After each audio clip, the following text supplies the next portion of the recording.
नमस्कार, आप देख रहे हैं न्यूज़ फॉर इंडिया। मैं हूं आपके साथ रितु तोमर और मैं हूं आपके साथ सुरभि तिवारी। तो टॉप एजेंडा में बड़ी खबर गाजियाबाद से, जहां पर मुरादनगर शमशान घाट हादसे की जांच पूरी हो चुकी है। सीबीआरआई ने शमशान घाट हादसे की जांच की। तो बता दें कि सीबीआई ने शमशान घाट हादसे की जांच रिपोर्ट एसआईटी को सौंप दी है। Central building research institute Roorkee की जांच रिपोर्ट में खुलासा हुआ घटिया निर्माण सामग्री के चलते ये छत गिरी थी। एसआईटी ने जांच में सीबीआरआई से तकनीकी सहयोग मांगा था। तो बता दें आपको इस वक्त की बड़ी खबर गाजियाबाद से है, जहां पर मुरादनगर शमशान घाट हादसे की जांच पूरी हो चुकी है। सीबीआरआई ने शमशान घाट हादसे की जांच रिपोर्ट एसआईटी को सौंप दी है। तो central building research institute Roorkee की जांच रिपोर्ट में खुलासा हुआ कि घटिया निर्माण सामग्री के चलते ही ये छत गिरी थी। तो एसआईटी ने जांच में सीबीआरआई से तकनीकी सहयोग मांगा था, जिसके बाद जांच की गई और उस जांच की रिपोर्ट अब एसआईटी की टीम को सौंप दी गई है। तो आपको बता दें कि इस हादसे में कई लोगों की मौत हुई थी। शमशान घाट जिसको लेकर सवाल उठ रहे थे कि जब उसका निर्माण हुआ तो घटिया सामग्री का उपयोग हुआ था, जिसको लेकर फिर एसआईटी कमेटी का गठन हुआ और उसके बाद उसकी जांच रिपोर्ट, अब जांच पूरी हो गई है और जांच रिपोर्ट एसआईटी टीम को सौंप दी गई है। एसके वाजपेयी इस वक्त हमारे संवाददाता हमारे साथ जुड़े हुए ज्यादा जानकारी के साथ। एसके, जो हादसा हुआ था मुरादनगर शमशान घाट में, उसकी जांच पूरी हो गई है। सीबीआरआई ने रिपोर्ट सौंप दी है एसआईटी को। क्या कुछ रिपोर्ट में? बिल्कुल, जिस तरीके से मुरादनगर में ये बड़ा हादसा हुआ था, कई लोगों की मौत हुई थी, उस दौरान भी जहां प्राधिकरण के अफसरों, साथ ही साथ में जो स्थानीय स्तर पर पुलिस अफसर थे, उन पर कार्रवाई भी हुई थी। मामले की जांच के आदेश हुए थे। एसआईटी पूरे मामले की जांच कर रही थी। एसआईटी ने सीबीआरआई, जो कि एक इंस्टीट्यूट है, central building research institute Roorkee, उससे सहयोग मांगा था कि पूरी जांच में, क्योंकि उसको विशेषज्ञता है, तो वो पूरा सहयोग करे। जिसके बाद जांच पूरी हो गई है। उसकी रिपोर्ट भी एसआईटी के पास पहुंच चुकी है, जिसमें जहां पहले से भी कयास लगाए जा रहे थे, घटिया निर्माण सामग्री के चलते ये पूरी शमशान घाट की ये बिल्डिंग गिरी थी और बिल्डिंग गिरने की वजह से कहीं ना कहीं कई लोगों की जान चली गई थी। तो निश्चित है कि अब आगे की कार्रवाई होगी, क्योंकि यह चीज निश्चित हो गई है कि बहुत ही घटिया निर्माण सामग्री का प्रयोग इस पूरे काम में हुआ था, जबकि बड़ा बजट प्राधिकरण की तरफ से इस पूरे निर्माण के लिए दिया गया था। तो निश्चित है कि जब अब ये रिपोर्ट एसआईटी के पास पहुंच चुकी है, तो एसआईटी ये रिपोर्ट शासन को सौंपेगी, जिसके बाद उन अफसरों पर भी कार्रवाई होगी जिन्होंने कहीं ना कहीं इस पूरे टेंडर को किया था, बजट दिया था, और बजट देने के बाद अपना हिस्सा लेने के बाद मौके पर जाकर इसकी तस्दीक नहीं की थी, मौका मुआयना नहीं किया था, जिसकी वजह से इतना बड़ा हादसा हुआ और इसमें लोगों की जान चली गई। तो निश्चित है कि अब तलवार उन अफसरों पर लटक रही है जो कहीं ना कहीं इस पूरे घटनाक्रम के पीछे हैं, और जिन्होंने इस पूरे घटनाक्रम में जिनकी भूमिका रही है, या जिन्होंने बजट दिया है, और जिन्होंने कोई भी मौके पर जाकर इंस्पेक्शन नहीं किया है। जी बिल्कुल, ये रिपोर्ट तो सौंप दी गई है एसआईटी को। ये जांच भी पूरी हो गई है कि आखिर किस तरह से जो ये निर्माण कार्य हुआ था उसमें किस तरह से घटिया सामग्री का उपयोग हुआ। लेकिन जिन अफसरों की मिलीभगत इसमें रही है, अब उनको लेकर आगे क्या कार्रवाई होगी? बिल्कुल, जहां हम देखें ईओ पर पहले ही कार्रवाई हो चुकी है, साथ ही साथ एक इंजीनियर पर कार्रवाई हो चुकी है, 2 पुलिस कर्मियों पर भी उसी दौरान कार्रवाई हुई थी। लेकिन अब चूंकि ये निश्चित हो चुका है कि घटिया निर्माण की वजह से ही ये बिल्डिंग गिरी थी, निश्चित है कि अब उन अफसरों पर भी कार्रवाई होगी जो कहीं ना कहीं उनके ऊपर पालिका में बैठे हुए थे, और जिन्होंने अपनी जिम्मेदारी को न समझते हुए मौके पर जाकर मुआयना नहीं किया, किस तरीके की निर्माण सामग्री का प्रयोग हो रहा है, इसकी कोई जांच नहीं कराई, जिसकी वजह से यह हादसा हुआ। कहीं ना कहीं जो ठेकेदार था उस पर भी मुकदमा दर्ज हुआ था, उसकी गिरफ्तारी हुई थी। तो निश्चित है कि अब उस पर आरोप तय होंगे कि किस तरीके से उसने लोक अधिनियम के तहत अनियमितताएं बरती हैं, और पैसा लेने के बाद में निर्माण कार्यों को सुचारू ढंग से जो दिशा निर्देश दिए गए थे, जो क्राइटेरिया तय किए गए थे, उनको फॉलो नहीं किया है। तो निश्चित है कि अब कार्रवाई आगे होगी, क्योंकि एसआईटी अपनी रिपोर्ट शासन को सौंपेगी, जिसके बाद उन अफसरों पर भी कार्रवाई होगी जो कहीं ना कहीं इस पूरे प्रकरण में कहीं ना कहीं से संलिप्त है। जी चलिए ठीक, बहुत शुक्रिया आपका तमाम जानकारी के लिए। इसके तो आगरा से खबर है, जहां पर अवैध हॉस्पिटल के खिलाफ स्वास्थ्य विभाग ने कार्रवाई की है। मकान में चल रहे अवैध हॉस्पिटल पर छापेमारी की गई है। महिलाओं ने स्वास्थ्य विभाग की टीम से बदसलूकी की। स्वास्थ्य विभाग की टीम को बंधक बनाने की कोशिश भी की गई। भ्रूण हत्या की शिकायत पर पहुंची थी स्वास्थ्य विभाग की टीम। तो डिप्टी सीएमओ सहित टीम के साथ महिलाओं ने अभद्रता की है। सूचना मिलने पर नायाब पहुंचे और तहसीलदार और थाना प्रभारी भी यहां पर मौके पर पहुंचे। तो पुलिस ने कई महिलाओं को हिरासत में लिया है। घर पर चल रहे अवैध क्लिनिक से मेडिकल का सामान बरामद किया गया है। कई सालों से ये क्लिनिक चल रहा था। तो थाना एतमादपुर के नई बस्ती खंदौली रोड का ये पूरा मामला बताया जा रहा है। सूचना मिलने के बाद से तुरंत ही यहाँ पर तहसीलदार और थाना प्रभारी पहुंचे। तो पुलिस ने कई महिलाओं को हिरासत में लेने का काम भी किया और मकान में अवैध हॉस्पिटल पर ये छापेमारी पुलिस टीम की तरफ से की गई है। तो हॉस्पिटल के खिलाफ स्वास्थ्य विभाग की कार्रवाई देखने को मिली है और स्वास्थ्य विभाग की कार्रवाई में इस बात का खुलासा हुआ है कि अवैध तरीके से इस हॉस्पिटल को एक घर पर ही चलाया जा रहा था। महिलाओं ने स्वास्थ्य विभाग की टीम से बदसलूकी की है। जब स्वास्थ्य विभाग की टीम यहां पर पहुंची छापेमारी के लिए तो उनके साथ महिलाओं ने बदसलूकी की है। स्वास्थ्य विभाग की टीम को बंधक बनाने की कोशिश यहां की गई। तो भ्रूण हत्या की शिकायत पर स्वास्थ्य विभाग की टीम पहुंची हुई थी। तो डिप्टी सीएमओ सहित टीम के साथ महिलाओं ने अभद्रता की है। सूचना मिलने पर पहुंचे नायब तहसीलदार और थाना प्रभारी पुलिस ने कई महिलाओं को हिरासत में लिया है। घर पर अवैध क्लिनिक लंबे समय से चलाया जा रहा था, जहां से मेडिकल का ढेर सारा सामान भी बरामद किया गया है। तो कई सालों से अवैध तरीके से इस क्लिनिक को चलाने का काम किया जा रहा था, जिसके बाद और इस पर अधिक जानकारी के लिए मोहित सिसोदिया संवाददाता हमारे साथ जुड़ चुके हैं। मोहित, आपसे जानकारी चाहेंगे कि अवैध तरीके से और लंबे समय से आगरा में ये जो क्लिनिक चल रहा था एक घर के भीतर, इस बात की जानकारी स्वास्थ्य विभाग को कैसे मिली? बिल्कुल, आगरा में कई ऐसे हॉस्पिटल हैं जो अवैध तरीके से चल रहे हैं। वहीं ऐसमापुर तहसील में भी कई क्लिनिक हैं जो अवैध तरीके से चल रहे हैं। वहीं भ्रूण हत्या की शिकायत डिप्टी सीएमओ व स्वास्थ्य को मिल रही थी। कई दिनों से सूचनाएं थी। इसी को देखते हुए स्वास्थ्य की टीम ने जब घर पर जाकर के छापामार कार्रवाई की तो वहां पर महिलाएं थी, वो उन्होंने जो स्वास्थ्य की टीम पहुंची थी उनसे अवसरता की, उन्हें बंधक बनाने का भी प्रयास किया है। तो जिसके बाद में स्वास्थ्य की टीम ने स्थानीय पुलिस को सूचना दी। मौके पर पहुंची पुलिस और नायब तहसीलदार ने बम मुश्किल जाकर के स्वास्थ्य की टीम की जो कार्रवाई थी उसमें सहयोग किया। उसके बाद कार्रवाई करने वाली 3 महिलाओं को हिरासत में लेकर के पूछताछ की जा रही है। करीब 10 से 12 लोग अज्ञात हैं जो कि वहां से मौके से फरार हो गए थे, उनकी तलाश की जा रही है। स्वास्थ्य विभाग की तरफ से थाना ऐसमापुर में तहरीर दे दी गई है और मुकदमा लिखा जा रहा है जी। लेकिन जिस तरीके से अभी आपने बताया कि महिलाओं की तरफ से भी अभद्रता की गई है और कुछ लोग इसमें फरार भी बताए जा रहे हैं, यानी ये नेटवर्क बड़ा माना जा रहा है। मोहित, ठीक, बहुत शुक्रिया आपका मोहित तमाम जानकारी हम तक पहुंचाने के लिए। तो जिस तरीके से आगरा की खबर सामने आई है कि एक घर के भीतर ही अवैध क्लिनिक को इस तरीके से चलाया जा रहा था और भ्रूण हत्या के मामले को यहां पर अंजाम दिया जा रहा था। बुलंदशहर से खबर है जहां पर लिंग परीक्षण के काले खेल का खुलासा हुआ। फरीदाबाद स्वास्थ्य विभाग की स्पेशल टीम ने यह खुलासा किया है। कोख के 2 कातिलों को गिरफ्तार किया। गांव बोहरसा में यह अवैध रूप से लिंग परीक्षण चल रहा था। कार्रवाई के दौरान ग्रामीणों ने स्वास्थ्य विभाग की टीम को घेर लिया। स्वास्थ्य विभाग की टीम ने पुलिस को सूचना दी।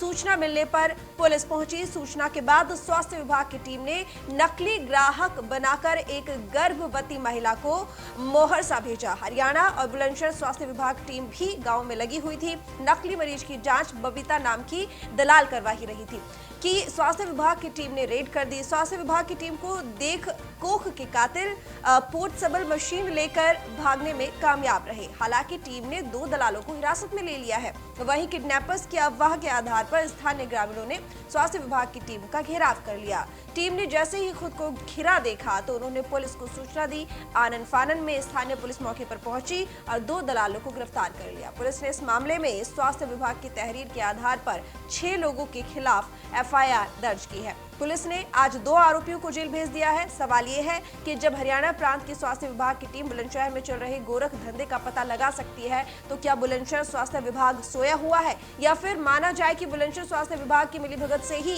अमानवीय कत्ल का कारखाना चलाया जा रहा था। बहरहाल ये तो जांच का विषय है। जांच रिपोर्ट ही बताएगी कि दोष आखिर किसका है। हमारे नोडल डॉक्टर रोहतास यादव द्वारा एक एफआईआर लिखाई गई है 5 लोगों के खिलाफ और 2 आरोपी मौके पर पकड़े गए थे और उनके खिलाफ पीएनडीटी एक्ट में धारा 15 में आईएमसी में 420/1203 आईपीसी के तहत मुकदमा दर्ज करा दिया गया। अच्छा, जो टीम फरीदाबाद से आई थी तो उनको कुछ गांव वालों ने किडनैपर समझ के घेराबंदी उनकी की। उसके बाद में पुलिस वहां पहुंची। तो इस संबंध में क्या जानकारी मिली है आपको?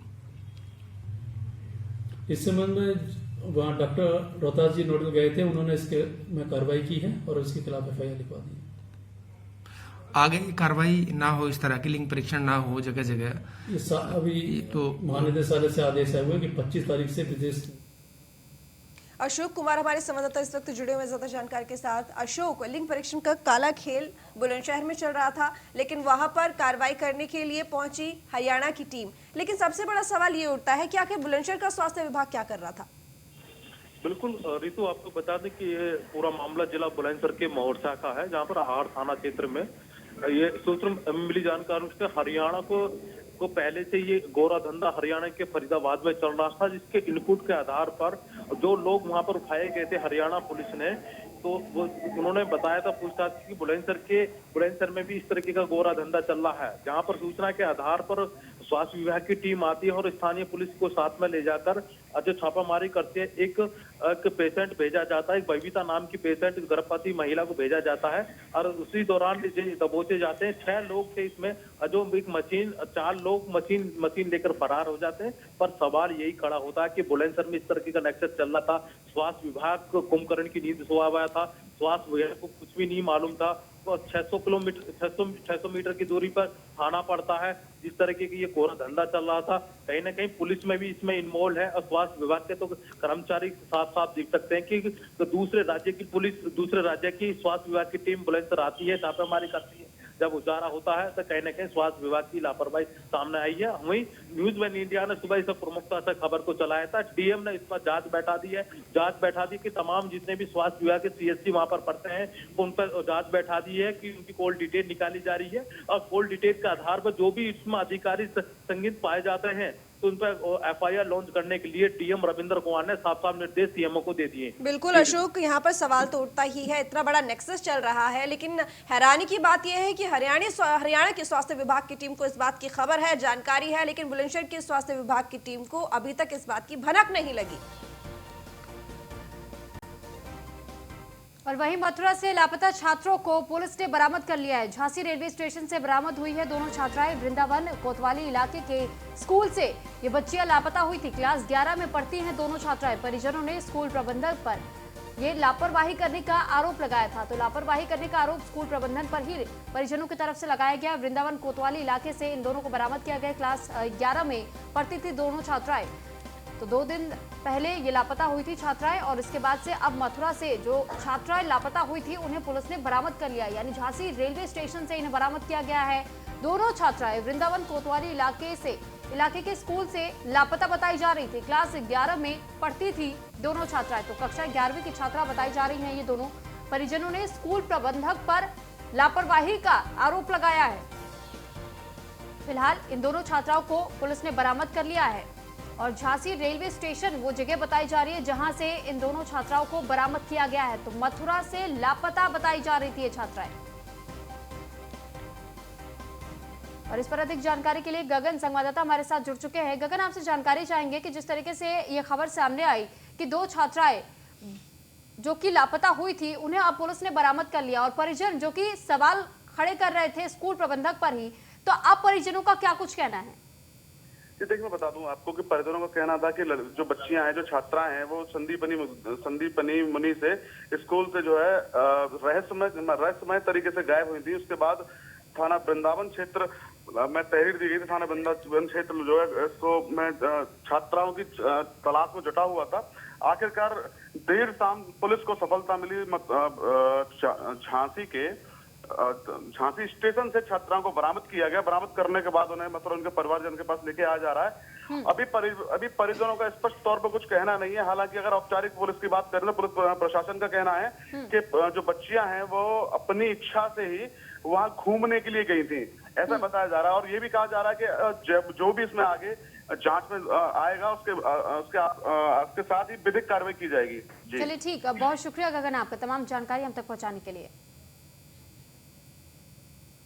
रुक करेंगे खबरों की तरफ। सीतापुर से खबर है जहां पर नीट फार्मा की छात्रा ने फांसी लगाकर आत्महत्या कर ली। छात्रा ने हॉस्टल के कमरे में फांसी लगाकर जान दे दी है। हॉस्टल के कमरे से कोई सुसाइड नोट नहीं मिला। छात्रा के खुदकुशी के कारणों का खुलासा अभी तक नहीं हो सका है। पुलिस ने छात्रा के शव को पोस्टमार्टम के लिए भेज दिया है। नीट फार्मा की छात्रा जिसने कमरे में फांसी लगाकर अपनी जान दे दी है, यानी कि सुसाइड कर ली है, और अभी तक इन कारणों का खुलासा नहीं हो सका है कि आखिर किस वजह से छात्रा ने हॉस्टल के कमरे में फांसी लगाकर अपनी जान दे दी। तो हॉस्टल के कमरे से कोई भी सुसाइड नोट नहीं मिला। छात्रा की खुदकुशी के कारणों का खुलासा नहीं हो सका है। हालांकि पुलिस ने छात्रा के शव को पोस्टमार्टम के लिए भेज दिया है और आगे की कार्रवाई चल रही है।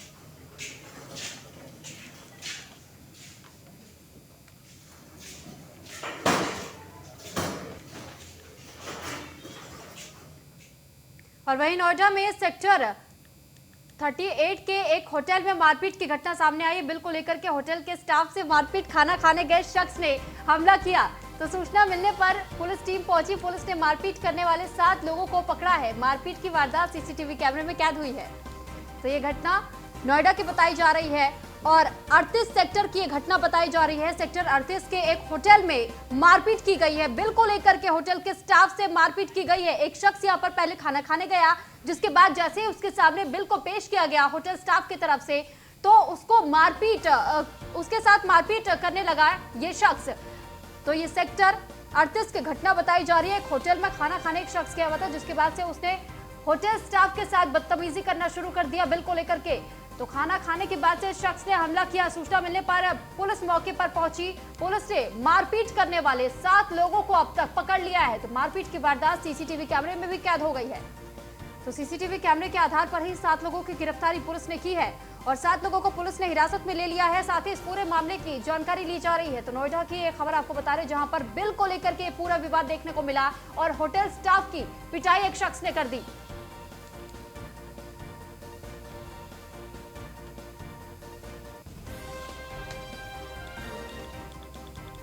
नोएडा की खबर आपको बता रहे, खाने खाने गए शख्स ने होटल के स्टाफ पर हमला किया और अब तक 7 लोगों की इस पूरे मामले में गिरफ्तारी भी हो चुकी है।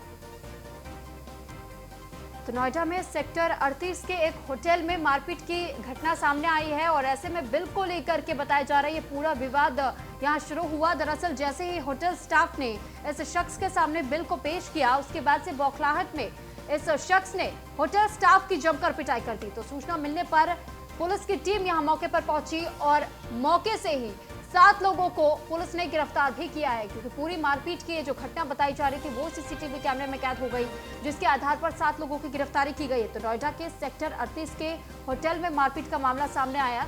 बिल को लेकर के होटल स्टाफ के साथ मारपीट की गई है। तो खाना खाने गए शख्स ने यह हमला होटल स्टाफ पर किया है। सूचना मिलने पर पुलिस की टीम भी यहां पर मौके पर पहुंच गई, जिसके बाद से सीसीटीवी फुटेज खंगालने के बाद ये पता चला कि 7 लोग इस शख्स के साथ यहां पर मौजूद थे और 7 लोगों की गिरफ्तारी भी पुलिस की टीम कर चुकी है।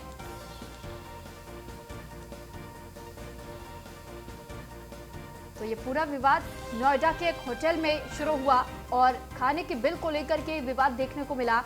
जब होटल स्टाफ इस शख्स के सामने बिल को लेकर आया, उसके बाद से बौखलाहट में आकर इस शख्स ने होटल स्टाफ की जमकर पिटाई कर दी। तो पुलिस ने मारपीट करने वाले 7 लोगों को अब तक इस मामले में गिरफ्तार कर लिया।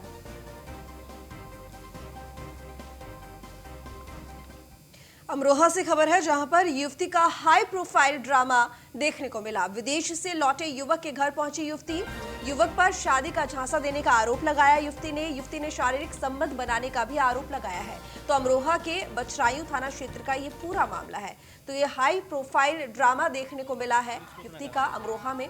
तो अमरोहा में युवती का ये हाई प्रोफाइल ड्रामा, विदेश से लौटे युवक के घर पहुंच गई युवती, युवक पर शादी का झांसा देने का आरोप लगाया युवती ने शारीरिक संबंध बनाने का भी आरोप लगाया है। तो अमरोहा के बछरायू थाना क्षेत्र का ये पूरा मामला है। तो विदेश से लौटा था युवक, जिसके घर पे ये युवती पहुंची और उसके बाद कई तरह के आरोप युवक के ऊपर लगाए, जिसमें शादी का झांसा देने का आरोप युवक के ऊपर लगाया, युवती ने शारीरिक संबंध बनाने का आरोप भी युवक के ऊपर लगाया। तो अमरोहा के बछरायू थाना क्षेत्र का ये मामला है। पुलिस कुछ ना करा लो।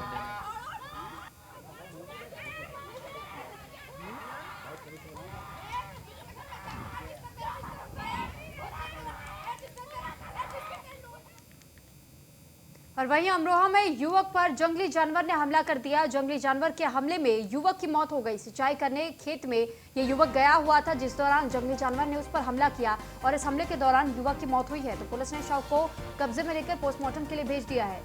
बछरायू थाना क्षेत्र के पतेई गांव की ये घटना बताई जा रही है। सिंचाई करने ये युवक अपने खेत में गया हुआ था।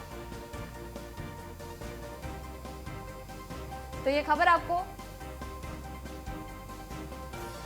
बता दें आपको, अमरोहा से खबर है जहां पर युवक पर जंगली जानवर ने हमला कर दिया। सिंचाई करने खेत में गया हुआ था युवक, तभी जंगली जानवर ने इस युवक पर हमला कर दिया। तो हमले में युवक की मौत हो गई है। सिंचाई करने खेत में गया था युवक, तभी एक जंगली जानवर ने युवक के ऊपर हमला किया और इस हमले में युवक की मौत हो गई। पुलिस ने शव को पोस्टमार्टम के लिए भेज दिया है। तो अमरोहा से ये खबर हम आपको बता रहे हैं, जहां पर खेत में युवक सिंचाई करने गया था, लेकिन तभी कोई जंगली जानवर वहां पहुंच गया और उसने युवक के ऊपर हमला कर दिया।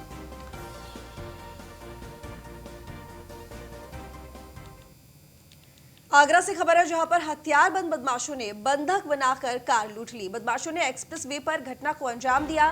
ड्राइवर को झरना नाले के पास छोड़कर भागे बदमाश। ड्राइवर के बयान से संतुष्ट नहीं है पुलिस टीम। टोल पर लगे सीसीटीवी खंगालने में जुटी हुई है एतमादपुर पुलिस। तो आपको बता दें, आगरा से खबर है जहां पर हथियारबंद बदमाशों ने बंधक बनाकर एक कार लूटी। बदमाशों ने एक्सप्रेस वे पर घटना को अंजाम दिया। ड्राइवर को झरना नाले के पास छोड़कर फरार भी हो गए। लेकिन सबसे बड़ी बात यह कि इस पूरे मामले को लेकर ड्राइवर ने जो बयान दिया है उससे पुलिस टीम संतुष्ट नहीं है और इसी को लेकर आगे जांच चल रही है। तो टोल पर लगे सीसीटीवी खंगालने में एतमादपुर की पुलिस जुटी हुई है।